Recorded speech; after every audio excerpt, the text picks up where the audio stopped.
জাতীয় দলের সিনিয়র সহকারী কোচের দায়িত্বে বহাল থাকছেন মোহাম্মদ সালাউদ্দিন নিশ্চিত করেছেন বিসিবির cricket operations chairman Nazmul Abedin Fahim.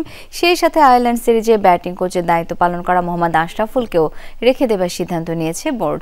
আইরিশদের বিপক্ষে সফলভাবে দায়িত্ব পালন করা আশরাফুলও আত্মবিশ্বাসী দলের উন্নয়নে অবদান রাখার বিষয়ে।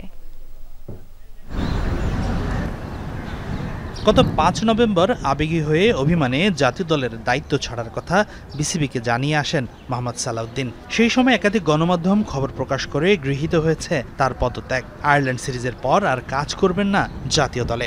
তবে বাস্তবতা কিন্তু ছিল পুরোটাই ভিন্ন। তার আনুষ্ঠানিক পদত্যাগপত্র পৌঁছায়নি বিসিবির শীর্ষ কর্তার কাছে। মাঝের এই সময়ে দূর হয়েছে সমস্যা, অভিমান বলেছেন সালাউদ্দিনও। তাই তো আইরিশ সিরিজ শেষ হলেও পূর্ব চুক্তি অনুযায়ী তিনি থাকছেন জাতীয় দলের সাথে, যমুনা টেলিভিশনকে নিশ্চিত করেছে বিসিবি। স্ট্যাটাসটা হবে যে ও যেভাবে কাজ করছিল ওইভাবে কাজ করবে, যেটা হয়েছিল সেটা এফেক্টিভ হবে না। এদিকে সদ্য শেষ হওয়া আয়ারল্যান্ড সিরিজে বাংলাদেশ দলের ব্যাটিং কোচের দায়িত্ব পালন করেছেন মোহাম্মদ আশরাফুল। অ্যাশের অধীনে প্রথম সিরিজে খুব ভালো পারফরমেন্স করেছে ব্যাটাররা। ২ টেস্ট সিরিজে দাপট দেখিয়েছে ব্যাটসম্যানরা। হয়েছে ৪টি সেঞ্চুরি, ৮টি 50। প্রথম টি-20তে ব্যর্থ হলেও পরের ২ ম্যাচে খুব ভালো পারফর্ম করেছে ব্যাটিং ডিপার্টমেন্ট। অপোনেন্ট যেইটাই হোক, কিন্তু এরকম ভালো ক্রিকেট আমরা খুব কমই দেখেছি আমাদের ২৫ বছরে। টি-20 প্রথমটা আমরা আসলে ভালো খেলতে পারিনি, ব্যাটসম্যানরা ভালো করতে পারেনি। পরের ২টা আবার চমৎকারভাবে তারা অ্যাডাপ্ট করেছে, অপোনেন্টের বলার এবং উইকেট সব কিছু মিলে। আমি বলবো যে আমি খুবই হ্যাপি।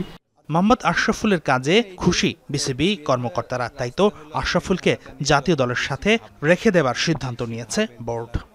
আশরাফুল থাকবে আমাদের এখন তো মানে ন্যাশনাল টিমকে নিয়ে, ন্যাশনাল প্লেয়ারদেরকে নিয়ে কিছু কাজ হবে, এখন সেখানেও থাকবে আশরাফুল। বিশ্বকাপের আগে আর কোনো সিরিজ নেই বাংলাদেশ দলের। তাই তো বিপিএল শুরুর আগে অফ ফর্মে থাকা ক্রিকেটারদের নিয়ে কাজ করবেন আশরাফুল। জাকের, সোহান, শামীমরা কঠোর পরিশ্রম করলে বিপিএল এর মাধ্যমে সেরা ফর্মে ফিরবেন বিশ্বাস অ্যাশের। সেই সাথে কেবল পাওয়ার হিটিং নয়, সফল হতে ব্যাটারদের প্রপার ক্রিকেটিং শটস খেলার পরামর্শ দিয়েছেন আশরাফুল।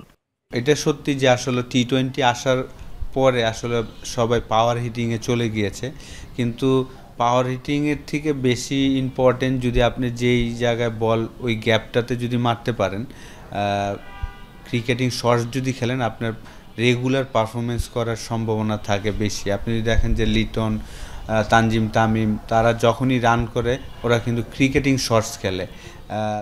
হাসিনুর রহমান, যমুনা স্পোর্টস, ঢাকা।